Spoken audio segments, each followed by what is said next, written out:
오늘 말씀은 사도행전 11장 20절부터 30절 말씀입니다.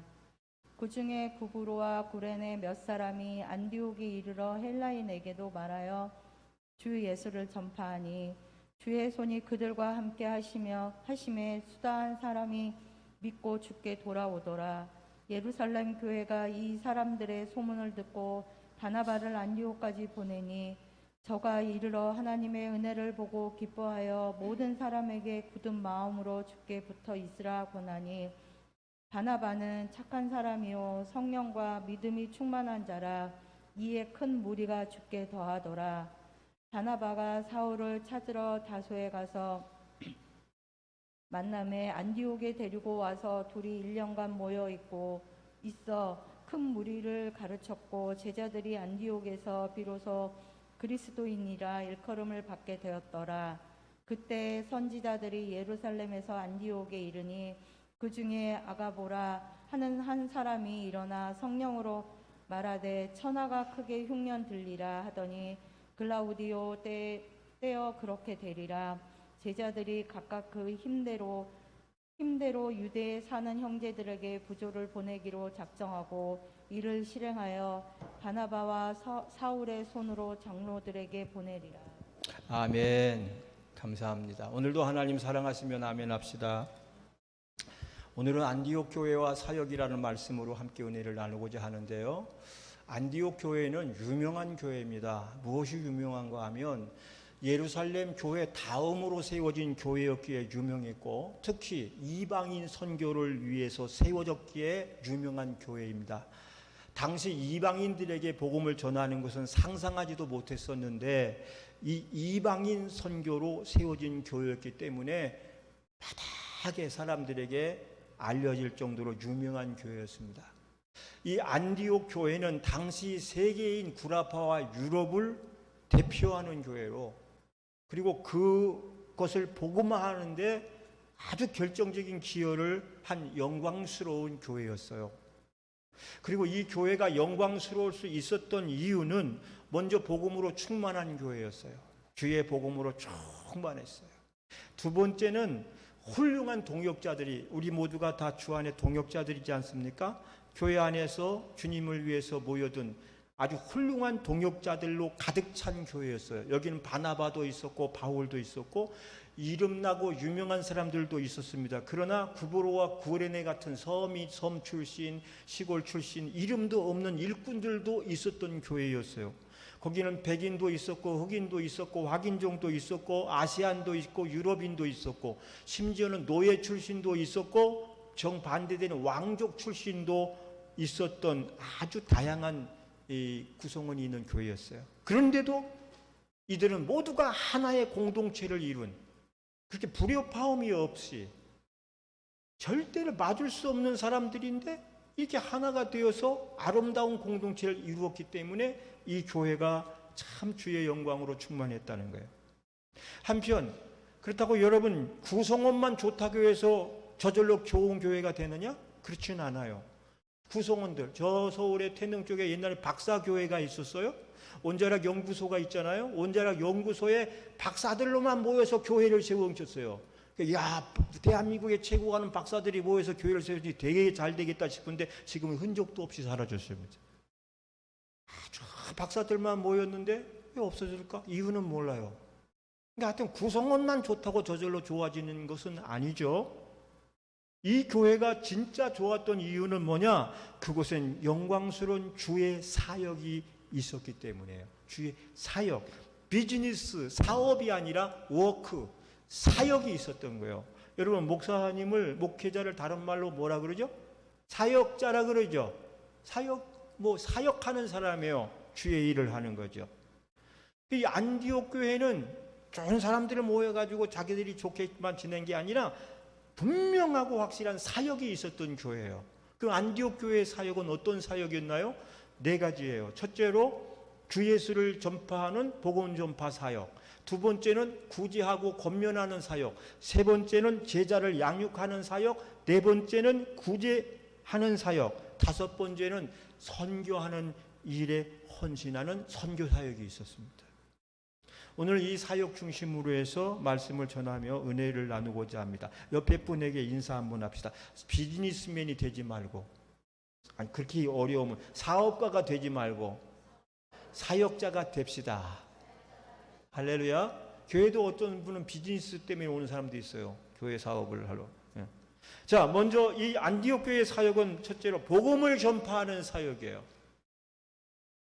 20절 말씀을 보면 그 중에 구브로와 구레네 몇 사람이 안디옥에 이르러 헬라인에게도 말하여, 이 헬라인은 이제 유대인이 아닌 이방인이죠. 이들에게도 말하여 예수를 전파했다 그래요. 예수님이 하신 사역 중에 가장 중요한 사역이 무엇이죠? 그것도 천국 복음을 전파하는 사역이었어요. 천국 복음. 죽어가는 사람들에게 복음을 전하는 것만큼 소중한 일이 어디가 있겠어요? 전도하는 일만큼 보람되고 신나는 일이 어디에 있겠습니까? 옛날에는 깡패 출신의 목사님들이 많이 있었어요. 그들이 막 회심하고 돌아와서 큰 역사를 이루고 막 그랬는데, 그 중에 김익두 목사님은 장날만 되면 사람들이 제일 만나기 싫어하는 그런 망나니 같은 사람이었어요. 막 행패를 부리고 막 그냥 술주정을 하고 사람들을 패고, 그래서 저 김익두 안 만나게 해주세요 하면서 선앙당에다 돌 던져놓고 이렇게 갈 정도예요. 그러는 어느 날 그 김익두에게 서양 선교사가 한 사람 나타났습니다. 그리고서 전도질 중에 예수 믿으시오. 예수 믿으라고? 예수를 믿으려면 내 주먹을 믿으라. 그걸 코를 팍 풀어버리고 던졌어.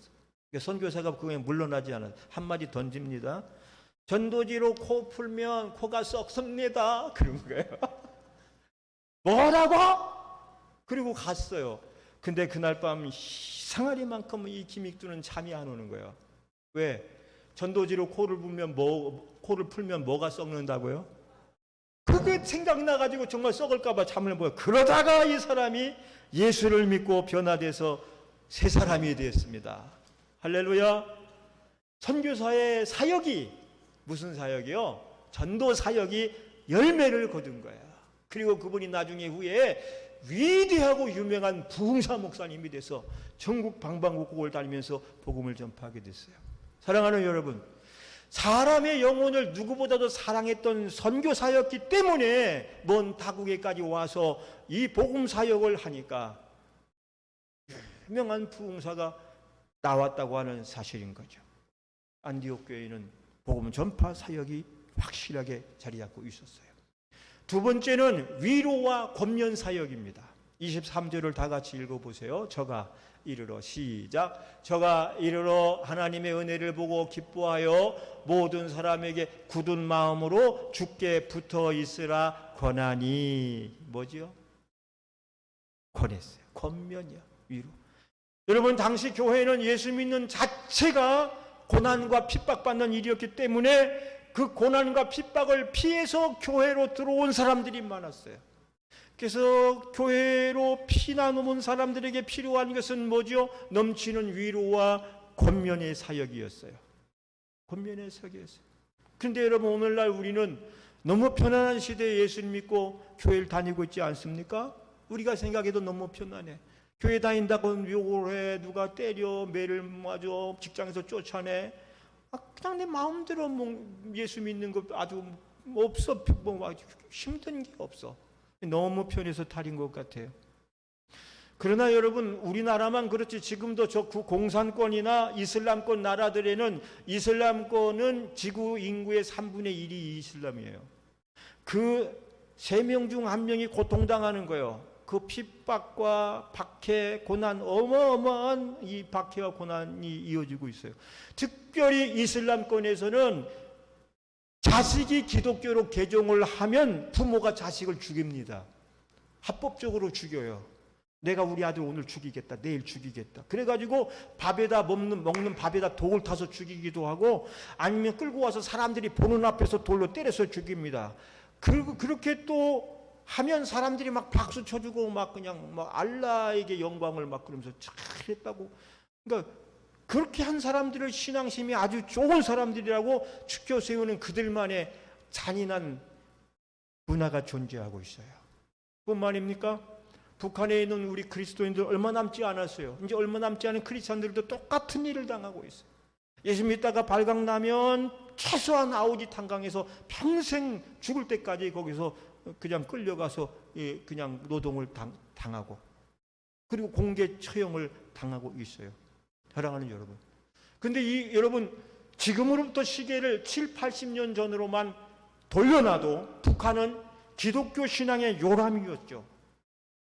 당시 사람들이 얼마나 왕성하게 예수를 믿고 신앙생활을 했는지, 당시에 북한의 교회 수만 5천 개예요. 남한엔 1,000개도 없을 때 5천 개의 교회가, 한국 최초의 신학교가 평양에 있었고, 주일이면 오늘 같은 주일 모두 다 교회를 가는 통에 상인들이, 가게들이 문을 다 닫아 놓고 있었다 그래요.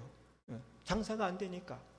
주일 새벽에는 거리에 예배당 찾아가는 사람들로 붐볐던 곳이 평양성 동방의 예루살렘이라. 선교사들이 동방의 예루살렘. 여러분, 그런데 지금 어떻게 됐습니까? 교회 자체가 없어지고 예수 믿는 것 자체가 죽음을 각오해야 하는 일이 되고 말았어요. 역사는 1세기도 안 가서 완전히 바뀌게 된 것입니다. 그렇게 됐어요. 여러분, 있을 때 잘해 이런 노래 가사처럼 우리도 기회가 주어져 있을 때 잘 믿고 잘 해야 할 줄로 믿습니다. 우리에게 주어진 기회가 언제까지 이어지리라는 보장이 없는 거예요. 여러분, 우리나라도 이제 전쟁이 안 일어난다고 누가 장담을 할 수가 있겠습니까? 1년 전만 해도, 정확히 1년 전만 해도 저 우크라이나가 저런 엄청난 전쟁의 소용돌이 속에 들어갈 줄 그 누가 알겠어요? 누가 알았겠어요?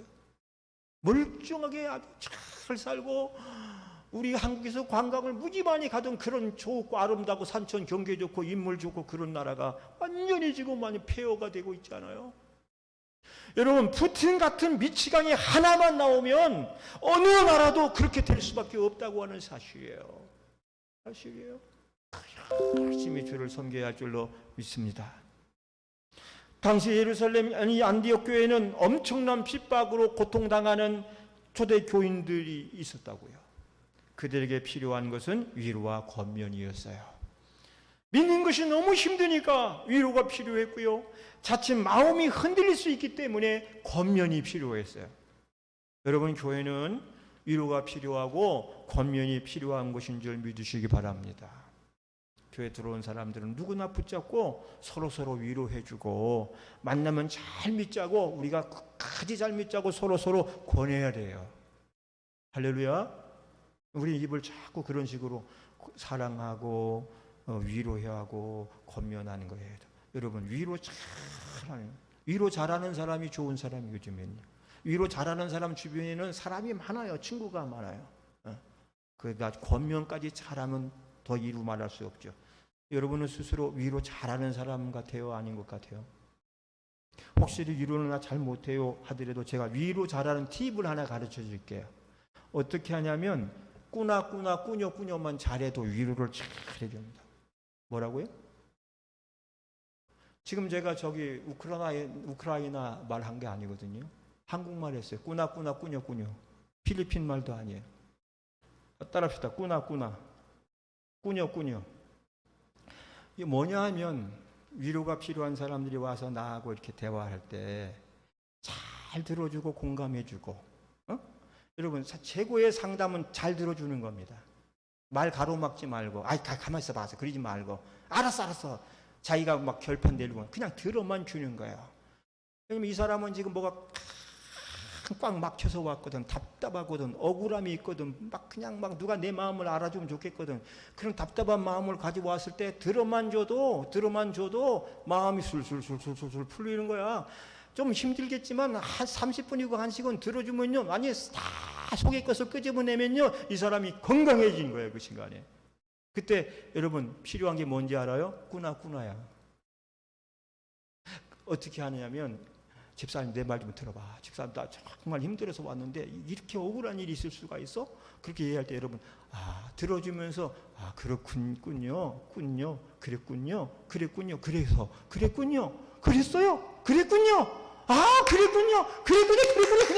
하면요, 이게 잘 들어주니까 좋아가지고 막 한다고요. 아이들도 마찬가지예요. 사랑이가요, 학교에서 오는 날 울고 왔어요. 그래서 왜 우니? 그때 말도 안 하고 막 울어요. 그래서 가만히 있다가 제가 이랬어요. 사랑아, 너 슬프구나. 예. 친구하고 싸웠니? 예. 친구가 너 힘들게 했구나. 너한테 욕했니? 욕했구나. 그래서 마음이 아프구나. 속상하구나. 울고 싶구나. 위로받고 싶구나. 꾸나. 예. 그 울고 싶으면 울어. 그때 울어. 그 조금 울고 나서 끊어지고, 어이구 우리 딸 안아주면서 그랬구나, 저랬구나, 애들이 그랬구나, 네 마음이 상했구나, 아프구나. 이제 하나님이 치료해주고 위로해 줄 거야. 이러면 얘가 마음이 울다가 금방 막 얼굴이 활짝 펴요. 뭐 한 거죠? 꾸나 한 거예요. 따라합시다. 옆에 분 보고. 어른이니까 꾸나 하지 말고 꾸뇨 하는 거예요. 옆에 분 보고. 꾸뇨. 시작. 누가 말하면 그랬군요. 그랬군요. 아팠군요. 힘들었군요. 아이고 어려웠군요. 어떻게 하면 좋아? 위로가 참 좋아요. 교회에서 사역 중에 위로 사역이 정말 좋아요. 우리 권사님 집사님들은 다 위로 사역자가 돼서 상한 마음, 아픈 마음, 답답한 마음 와서 풀어놓을 때 그랬구나 해주면 풀려지는 거예요. 자식들한테 써먹으세요. 뭔가 자식이 밖에서 힘들어가지고 들어와서 뭔가 얘기하려고 하면 그랬구나. 우리 아들 그랬어. 우리 딸 그랬구나. 김서방 힘들게 했구나. 그것도 얘기해주고. 그럼 풀어주는 거야. 여러분 이사야 40장 1절 말씀을 볼까요? 이사야 40장 1절 말씀을 보겠습니다. 너희 하나님이 시작. 너희 하나님이 가라사대 너희는 위로하라. 내 백성을 위로하라. 하나님이 위로하라 그러잖아요. 우리 보고 위로하라. 내 백성들을 위로해. 교회는 위로해 줘야 돼요. 두 번째 이사야 40장 1절 4장 18절 시작. 그러므로 이 여러 말로 서로 위로하라. 위로해라. 그 다음에 위로만 하면 되나요? 권하기도 해야 돼요. 권면 잠언 13장 10절 말씀을 봅니다. 시작. 교만에서는 다툼만 일어날 뿐이라 권면을 듣는 자는 지혜가 있느니라. 권하는 거예요. 열심히 잘 믿도록 권해주는 거예요. 흔들릴 때 흔들리지 말자고 권해주는 거예요. 데살로니가서 5장 11절 보면 그러므로 피차 권면하고 피차 덕을 세우기를 너희가 하는 것 같이 하라 그랬어요. 안디옥 교회는 위로와 권면의 사역이 있어서 그야말로 기계에 기름칠 하듯이 교회가 잘 돌아갈 때. 세 번째는 제자 양육입니다. 26절 말씀을 보면 만남에 안디옥에 데리고 와서 둘이 교회에 1년간 모여 있어 큰 무리를 가르쳤고 제자들이 비로소 안디옥에서 누구라 일컬음을 받았어요? 그리스도인이라. 이건 작은 예수란 말이에요. 이 그리스도인은 작은 예수야예요. 이게 예수화 되는 거야. 예수화가 뭐죠? 제자화 되는 거예요. 여러분 제자가 우리는 성도들이지만 성도들은 제자가 되어야 됩니다. 예수님도 이 땅에 와서 우리를 구원한 사역했지만 그 이전에 더 힘을 내서 했던 사역이 제자 삼는 사역이었어요. 12명을 12사도로 제자 삼고 70명을 제자 삼고 120문도를 제자 삼고 500여 형제를 제자 삼고 그 제자를 삼고 갔다고요. 제자 삼고. 여러분 제자란 누구죠? 제자가 누구를 말해요? 무엇을 말해요? 제자는 세 가지예요. 첫째로 배우는 자예요. 뭐예요? 제자는 배우는 자예요. 두 번째 뭔지 알아요? 제자는요, 본받는 자예요. 배우기만 해서는 안 돼요. 요즘에 학교에 이 공적 그 교육에 문제가 많아요. 그냥 지식만 넣어주는 이 교육이 되고 있잖아요. 그러나 진짜 제자는 배우고 본받는 자가 되어야 돼요. 스승을 본받고 스승의 성품을 본받고 행동을 본받고 그의 비전과 꿈을 본받는 거예요. 그 다음에 세 번째는 계승하는 자예요. 계승할 수가 있어요. 우리가 예수를 배워서 알고 예수님의 제자로 우리의 삶이 변화가 되고 그래서 예수님을 본받는 자가 되면 계승해 줄 수 있어야 돼요. 우리 다음 세대에 이 계승해 줘요. 그래서 제자는 배우는 자요, 본받는 자요, 계승하는 자예요. 그리고 여러분 제자는 태어나는 것이 아니라 만들어지는 것입니다. 태어날 때 제자가 된 사람 아무도 없어요. 만들어지는 거예요. 뭘로 만들어진지 아세요? 훈련으로 만들어지는 거예요. 훈련된 만큼 훈련한 만큼 여러분 만들어져 나가요. 죄 아무리 값나가는 원석이라도, 보석 원석이라도 다듬지 않으면 가치가 없어요. 돌멩이에요. 다듬은 만큼 빛나는 것처럼 성도들을 잘 훈련하고 훈련시킨 만큼, 여러분은 훈련된 만큼 주님의 나라의 가치가 큰 사람이 되는 줄 믿으시기 바랍니다. 제자 훈련에서 우리가 항상 하는 구호 중에 하나가 이런 게 있어요. 아무리 순종 진돗개라도 훈련받지 않으면 똥개, 똥 먹는단 말이에요. 여러분, 진돗개라도요 갖다 놓고요 훈련시키는, 너 앉아, 일어서, 손발 그만 기다려, 이거 해가지고 안 하면요 똥도 막 먹어요. 먹지 못하게 가르치니까 안 먹는 거죠. 보세요. 아르헨티나 부에노스아이레스라는 도시에 후안 카를로스라는 목사님이 계셨어요. 이분이 새로 교회에 부임을 해 오셨는데 처음 교인이 약 200명 정도가 됐어요. 얼마 동안 열심히 목회를 했더니 그 교회 성도가 600명이 된 거예요. 그 나름대로 자부심을 가지고 열심히 목회하다가 어느 날 기도를 하는데, 기도하다가 세미한 하나님의 음성을 들었습니다. 이런 음성이 들려요. 내가 처음에 이 교회에 올 때는 젖먹이 고아가 200명이었는데 지금은 네가 열심히 노력해서 그 고아 숫자를 600명으로 늘려놨구나. 결국 이 주님의 음성을 해석해 보면 자신은 고아원의 원장이고 교인들은 고아들이었다는 거예요. 그리고 자신이 한 일은 이 고아들에게 우유나 데펴주는 일을 했다는 사실입니다. 충격을 받았어요. 처음에 충격을 받았어요. 그리고 기가 막혔습니다. 그리고 가만히 생각을 해 보니까 그 주님의 말씀이 사실이었어요.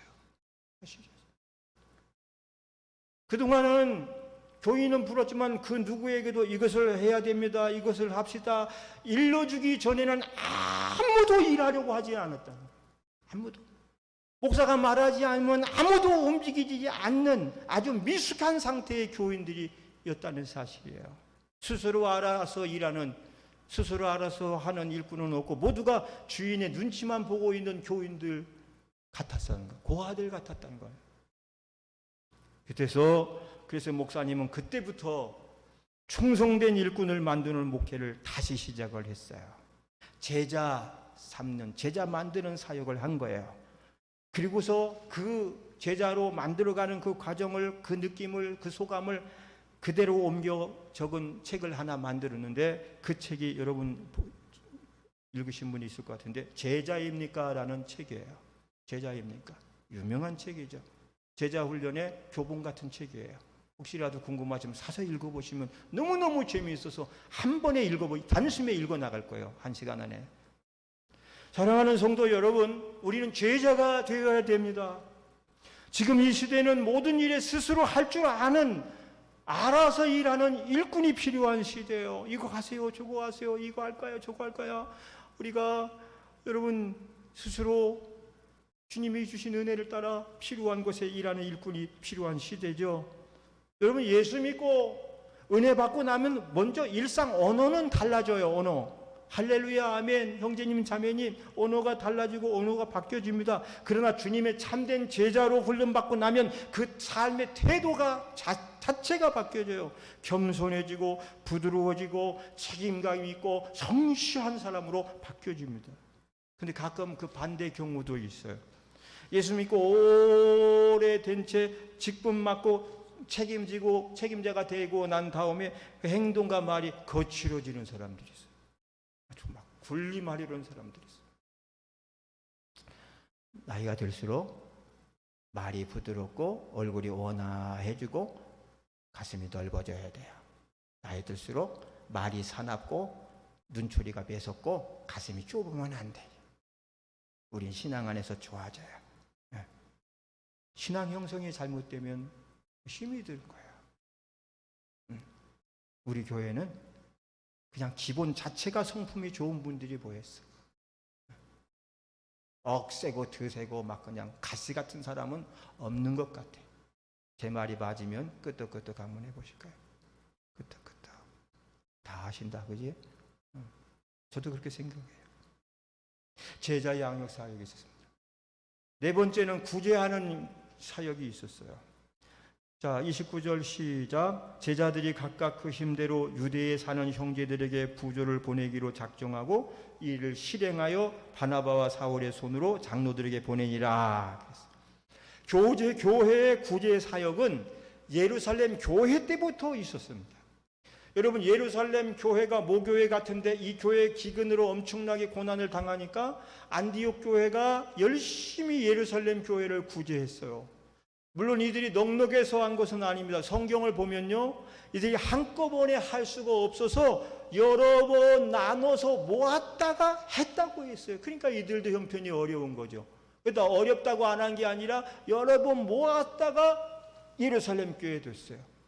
교회 일도 보면요, 뭘 할 때 보면 넉넉한 사람들은 별로 안 해요. 오히려 어렵다 싶어서 걱정스러운 분들이 많이 합니다. 실제가 그래요. 제가 정부종합청사에서 한 10년 넘게 그 교회를 섬긴 적이 있어요. 그래서 무슨 일로 그때 이제 신우의 교회에서 선경 구제 헌금을 했는데 그때 보면요, 하이클래스 신자들은 그냥 보통 헌금을 해요. 여기서 하이클래스 클래스 그 신자는 거기 정직원들이에요. 뭐 국장, 과장, 계장, 제일 높은 데는 장관, 장차관들, 국장, 과장 각각 있고, 제가 또 했던 데는 거기 경비대도 있어. 한 200명 경비대가 있어. 경비대에서도 나오고. 그런데 가장 열심히 많이 하는 이 구제헌금 한 사람들은 어떤 사람이냐면 청사 관리, 청사 화장실 청소, 복도 청소하는 그런 아줌마 아저씨들이 나오는데 그분들이 정말로 구제헌금을 열심히, 정말 그게 다르더라고요. 저만 알죠. 회계 보는 여러분, 우리가 섬김과 구제는 그렇게 해야 돼요. 술꾼 주량이요, 처음부터 센 사람 별로 없죠. 먹으면 먹을수록 늘듯이 우리의 구제와 선교나 봉사도 자꾸 하려고 하면 할수록 늘어납니다. 하면 느는 거예요. 자꾸 하게 하고 하도록 해야 해요. 주님 앞에. 마지막, 선교하는 일에 헌신을 했어요. 13장 1절로 3절에 보면 바나바와 바울 두 사람에게 안수하여 그곳에 선교사로 보내는 일을 해요. 선교회. 이 교회도 이제 선교로 세워진 지가 얼마 되지 않는 교회인데 그 교회에서 선교사를 훈련시켜서 또 파송시키는 일을 하는 거야. 그러니까 교회가 이런 일들을 계속 하는 거예요. 그러니까 여러분, 교회에서 선교는 액세서리가 아니에요. 교회의 본질이에요. 교회라고 하는 공동체는 선교를 위해서 세워진 곳이에요. 전도하고 선교하고. 여러분, 혹시 전도와 선교의 구분을 아시나요? 전도는 뭐예요? 선교는 뭐죠? 비슷하지만 조금 구분이 있어요. 전도는 지역사회 구원인 거예요. 지역사회 구원을 전도라고 보통 쓰고 세계적인 구원 사역을 선교라고 하는 말을 붙여요. 그죠? 여러분, 우리가 양주에서 저기 전남 고흥으로 이렇게 전도자를 보내면 선교사 파송해요, 전도자를 파송해요? 전도자라 그러죠. 국내 전도 이거니까. 해외로 나가면 선교사가 그것처럼 그랬을 거예요. 말씀을 결론 맺습니다. 안디옥 교회는 예루살렘 교회와는 다른 교회였어요. 예루살렘 교회가 하나님의 은혜를 입고 크게 부흥했지만 단점은 복음을 유대인에게만 전하고 다른 이들에게는 전혀 전하지 않았던 거예요. 그러자 하나님은 그곳으로부터 촛대를 옮겨가기 시작을 했어요. 촛대를 옮기는 건 무서운 일이잖아요.